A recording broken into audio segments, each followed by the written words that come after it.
In the last few days of the course, I would like to begin to segue into some of the material that's covered in Calculus 2.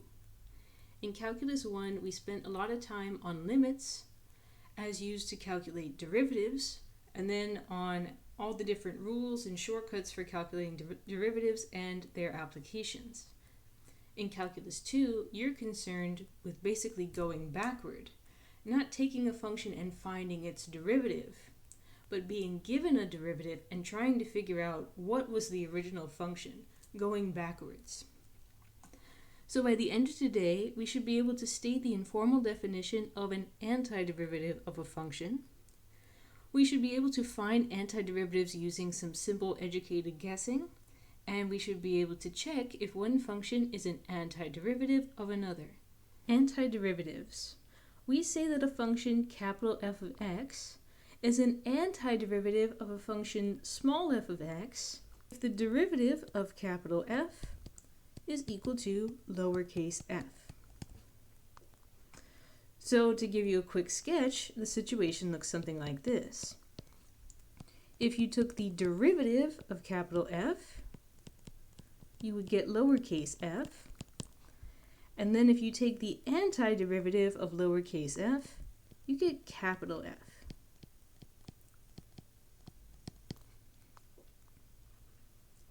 So let's use this definition in the following exercise.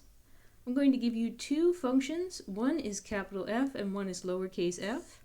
And we're going to check if capital F is an antiderivative of lowercase f. Now the easiest way to do this is just to calculate the derivative of capital F and see if it returns lowercase f.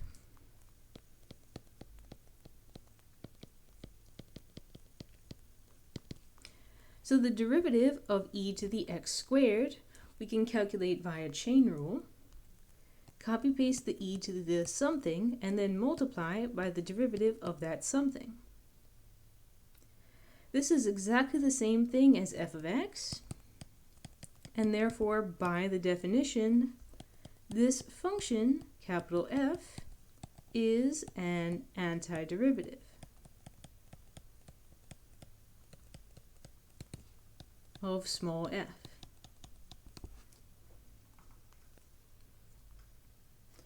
What about big F equals cosine of x and lowercase f equals sine of x? This time, if I calculate the derivative of cosine, the result, as we know, is negative sine, which is not the same thing as the lowercase f that we were given. So in this case, we would say no, capital F of x is not an antiderivative of the given function.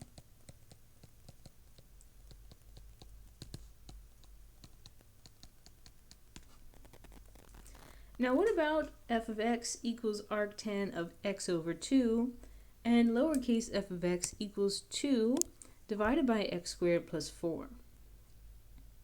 To check, let's take the derivative of arctan of x over 2. Another prime opportunity to use chain rule. The derivative of arctan of x was equal to 1 over x squared plus 1. So the derivative of arctan of blank is equal to 1 over blank squared plus 1. Then we fill the blank with the inner function, and we multiply by the derivative of the inner function, in our case 1 over 2. Now this currently does not seem to resemble lowercase f of x, but let's simplify this a little bit. I'm going to rewrite this as x squared over 4 plus 1 times 1/2, and then I'm going to simplify this complex fraction by multiplying everything by 4. So that gives me 4 over x squared plus 4 times 1/2, and after cross-canceling the 2's, we get 2 over x squared plus 4. So yes, an antiderivative of 2 over x squared plus 4 is given by arctan x over 2.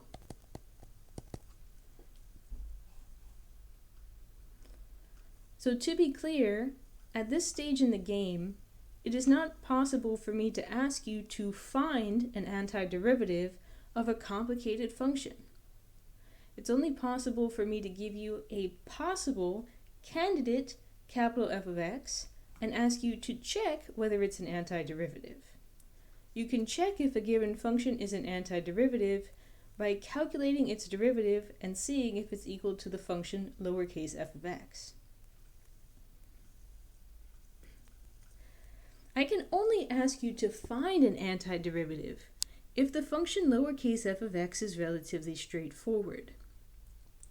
Let's find an antiderivative for each of the following functions, and let's start with f of x equals x cubed. So what I'm trying to do is I'm trying to find a function whose derivative is equal to x cubed. Now we've done a lot of derivatives, in particular derivatives of power functions. And I know that if I want to get an x cubed as the result, I should probably start with an x to the 4th power. That way, when the exponent is decreased, the 4 will become the 3 that we're looking for. The problem, though, right now, is that the derivative of x4 by itself would be 4 times x to the 3rd power. So I need to get that 4 out of the way, and the easiest way to do that is to go back and divide everything by 4. So find an antiderivative to x cubed, find a function whose derivative is equal to x cubed. I would say that we could use the function x to the 4th power divided by 4.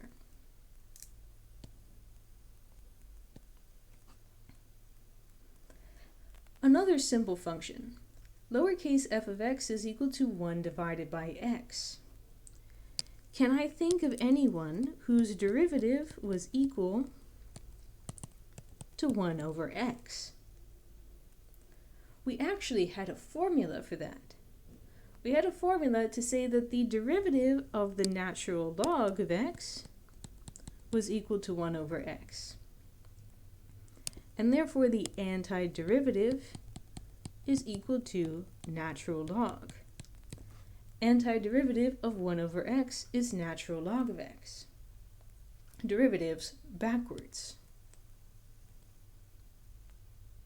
What about e to the 2x? Can we think of a function that might act as an antiderivative here?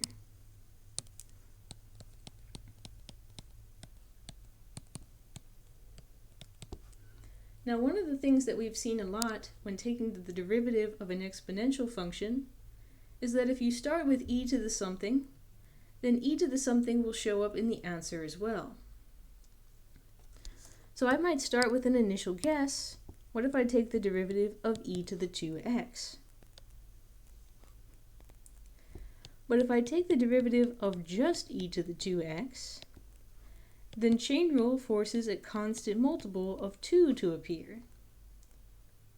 I want my answer to not have any 2's multiplied, so in order to get rid of that, let's try dividing by 2.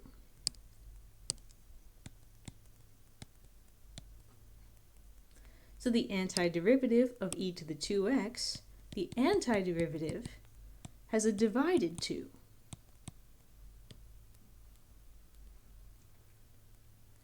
What about sine?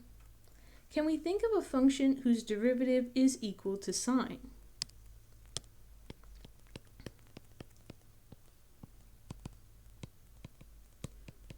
Now we've done lots of derivatives involving trig functions before, and one of the general patterns that we've seen is that if you take the derivative of sine, you get cos, and roughly speaking, vice versa. So my initial guess might be to put cosine in here. But we know that the actual derivative of cosine outputs negative sine. So how might we be able to fix this? We can probably fix this by putting a minus sign on our antiderivative. And the two minuses will cancel and we'll get plus sine of x. The antiderivative of sine of x is negative cosine of x.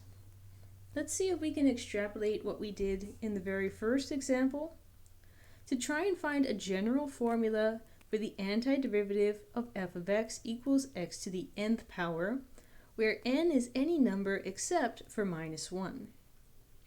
So this would be a generalization of the calculation that we did in part A, where we found the antiderivative of x to the third power. Now notice that in our antiderivative, our power increased by 1, and then we divided by the increased power. This is an example of an almost universally true mathematical principle called the socks and shoes principle. The idea is this: if you're going to go put on your shoes, you put the socks on first and then put the shoes on. But if you're going barefoot, you take the shoes off and then take the socks off. So you do the reverse steps in the reverse order.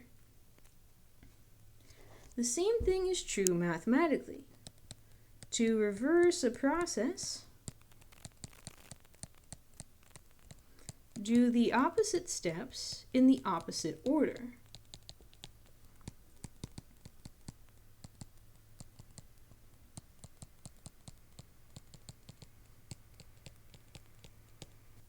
In mathematics, this principle is extremely widely used.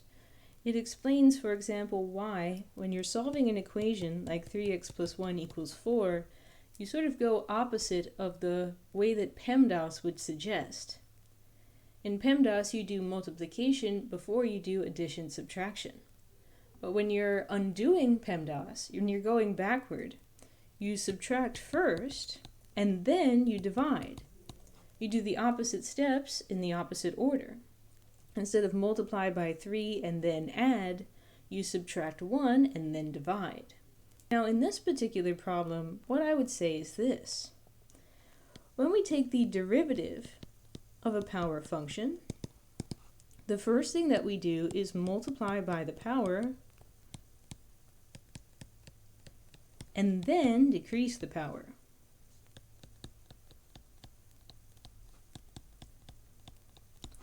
But when you're going backwards, when you're undoing a derivative, when you're taking an antiderivative, we need to do the opposite steps in the opposite order. So instead of decreasing the power last, we have to increase the power first. Instead of multiplying by the power first, we have to divide by the power last.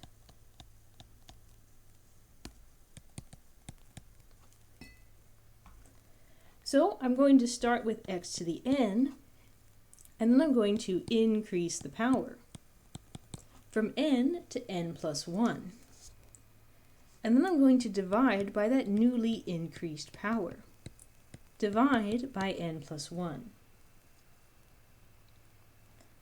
The antiderivative of the power function can be found using this formula here. Increase the power by 1, and then divide by the increased power.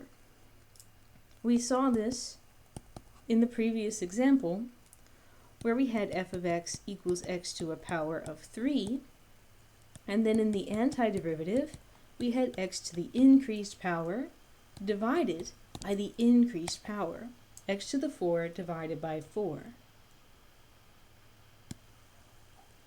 That concludes today's material. What is an antiderivative?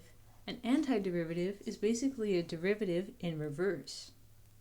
It's much easier to check if a given function is an antiderivative than it is to try and find an antiderivative on your own. We have found some antiderivatives of some very simple functions. For example, 1 over x, some simple exponential functions, and some simple trigonometric functions. And then we found a formula that gives the general antiderivative for any power function with a power that's other than -1.